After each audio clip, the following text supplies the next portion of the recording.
ప్రపంచంలో ఆధ్యాత్మిక నగరాల గురించి మాట్లాడితే మొదట గుర్తుకొచ్చే పేరు కాశీ. వేల సంవత్సరాల నాగరికతకు నిలయమైన ఈ పుణ్యక్షేత్రం నేడు మరో చారిత్రాత్మక మార్పుకు వేదికగా మారుతోంది. వారణాసి నగరంలో ప్రధాన ఆధ్యాత్మిక ప్రాంతాల నుంచి మాంసం, చేపలు, చికెన్ దుకాణాలను నగర శివార్లకు తరలించే ప్రతిపాదన దేశవ్యాప్తంగా చర్చకు దారితీస్తుంది.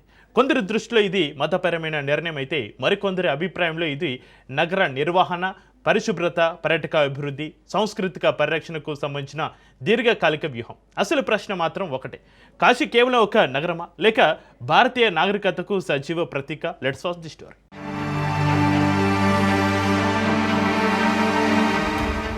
ప్రపంచంలో ఆధ్యాత్మిక నగరాల గురించి మాట్లాడితే మొదట గుర్తొచ్చే పేరు కాశీ. వేల సంవత్సరాల నాగరికతకు నిలయమైన ఈ పుణ్యక్షేత్రం నేడు మరో చారిత్రాత్మక మార్పుకు వేదికగా మారుతోంది. వారణాసి నగరంలో ప్రధాన ఆధ్యాత్మిక ప్రాంతాల నుంచి మాంసం, చేపలు, చికెన్ దుకాణాలను నగర శివార్లకు తరలించే ప్రతిపాదన దేశవ్యాప్తంగా చర్చకు దారితీసింది. కొందరి దృష్టిలో ఇది మతపరమైన నిర్ణయం అయితే, మరికొందరి అభిప్రాయంలో ఇది నగర నిర్వహణ, పరిశుభ్రత, పర్యాటక అభివృద్ధి, సాంస్కృతిక పరిరక్షణకు సంబంధించిన దీర్ఘకాలిక వ్యూహం.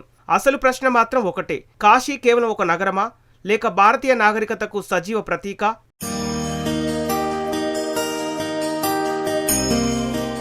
సనాతన ధర్మంలో కాశీని అవిముక్త క్షేత్రంగా పేర్కొంటారు. స్కంద పురాణంలోని కాశీఖండం ప్రకారం స్వయంగా పరమశివుడు ఎప్పటికీ విడిచి వెళ్ళని పవిత్ర భూమి ఇదే.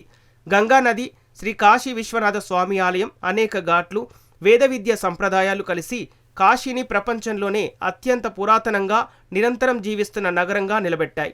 ఆదిశంకరాచార్యుల నుంచి తులసీదాసు వరకు, కబీర్ నుంచి రవీంద్రనాథ్ ఠాగూర్ వరకు ఎందరో మహనీయులు ఈ నగరాన్ని భారత ఆధ్యాత్మిక చైతన్యానికి కేంద్రంగా వర్ణించారు. కాబట్టి కాశీపై తీసుకునే ప్రతి నిర్ణయం కేవలం ఒక మున్సిపల్ నిర్ణయం కాదు.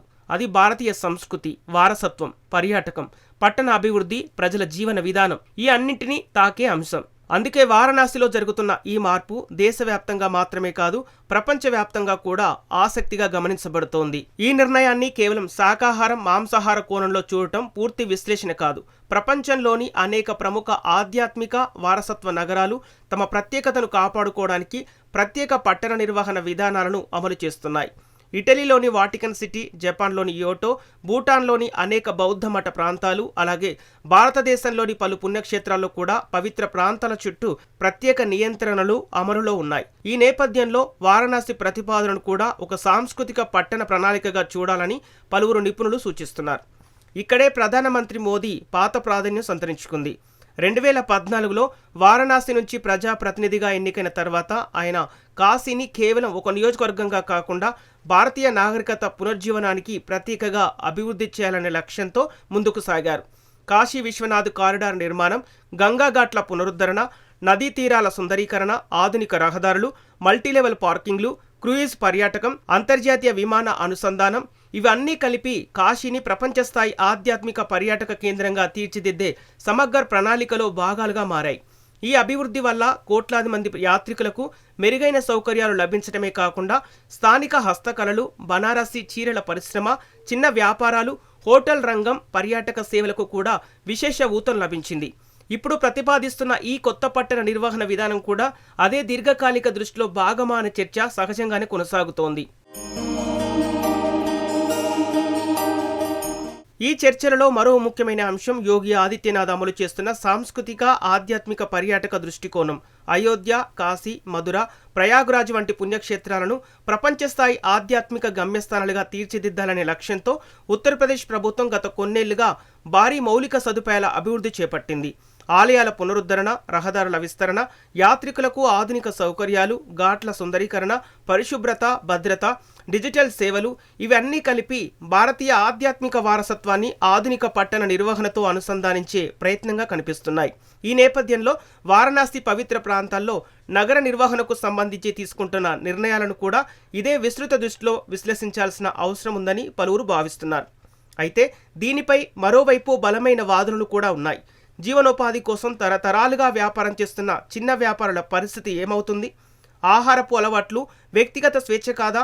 నగర సాంస్కృతిక వైవిధ్యంపై దీని ప్రభావం ఉంటుందా అనే ప్రశ్నలు కూడా సహజంగానే వస్తున్నాయి. ప్రజాస్వామ్యంలో ఈ ప్రశ్నలను విస్మరించలేం. అందుకే ఒకవైపు పవిత్రత, పరిశుభ్రత, ఆధ్యాత్మిక వాతావరణ పరిరక్షణ లక్ష్యంగా ఉంటే మరోవైపు ప్రత్యామ్నాయ మార్కెట్లు, మెరుగైన పునరావాసం, వ్యాపారాలకు తగిన మౌలిక సదుపాయాలు, జీవనోపాధి రక్షణ కూడా సమాన ప్రాధాన్యంతో అమలు కావాలని పట్టణాభివృద్ధి నిపుణులు సూచిస్తున్నారు. అప్పుడు మాత్రమే ఈ మార్పు సామాజిక సమతుల్యతను కాపాడుకుంటూ దీర్ఘకాలిక విజయాన్ని సాధించగలదు.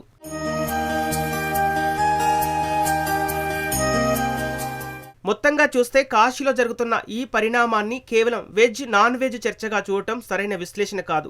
ఇది ఒక నగర భవిష్యత్తును ఎలా నిర్వహించాలి, పవిత్రత, వారసత్వం, ఆధునిక పట్టణాభివృద్ధి, పర్యాటకం, స్థానిక ఆర్థిక వ్యవస్థ, ప్రజల జీవనోపాధి, ఈ అన్నింటి మధ్య సమతుల్యతను ఎలా సాధించాలి అనే పెద్ద ప్రశ్నకు సంబంధించిన అంశం.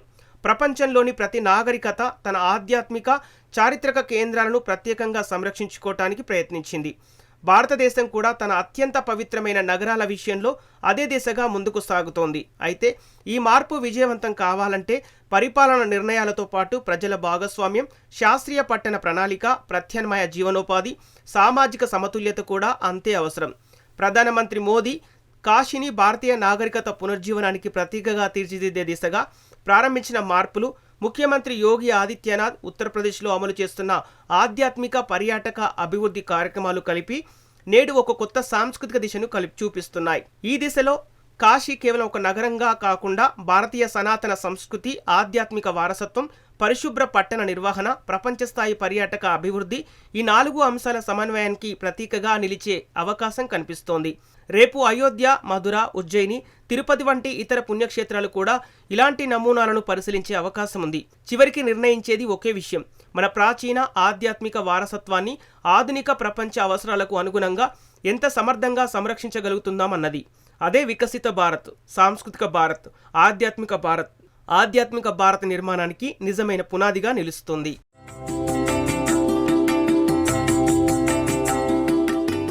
సనాతన ధర్మంలో కాశీని అవిముక్త క్షేత్రంగా పేర్కొంటారు. స్కంద పురాణంలోని కాశీఖండం ప్రకారం స్వయంగా పరమశివుడు ఎప్పటికీ విడిచివెళ్ళని పవిత్ర భూమి ఇదే. గంగా నది, శ్రీ కాశీ విశ్వనాథ స్వామి ఆలయం, అనేక ఘాట్లు, వేద విద్య సంప్రదాయాలు కలిసి కాశీని ప్రపంచంలోనే అత్యంత పురాతనంగా నిరంతరం జీవిస్తున్న నగరంగా నిలబెట్టాయి. ఆదిశంకరాచార్యుల నుంచి తులసిదాస్ వరకు, కబీర్ నుంచి రవీంద్రనాథ్ ఠాగూర్ వరకు ఎందరో మహనీయులు ఈ నగరాన్ని భారత ఆధ్యాత్మిక చైతన్యానికి కేంద్రంగా వర్ణించారు. కాబట్టి కాశీపై తీసుకునే ప్రతి నిర్ణయం కేవలం ఒక మున్సిపల్ నిర్ణయం కాదు. అది భారతీయ సంస్కృతి, వారసత్వం, పర్యాటకం, పట్టణాభివృద్ధి, ప్రజల జీవన విధానం, ఈ అన్నింటినీ తాకే అంశం. అందుకే వారణాసిలో జరుగుతున్న ఈ మార్పు దేశవ్యాప్తంగా మాత్రమే కాదు, ప్రపంచవ్యాప్తంగా కూడా ఆసక్తిగా గమనించబడుతోంది.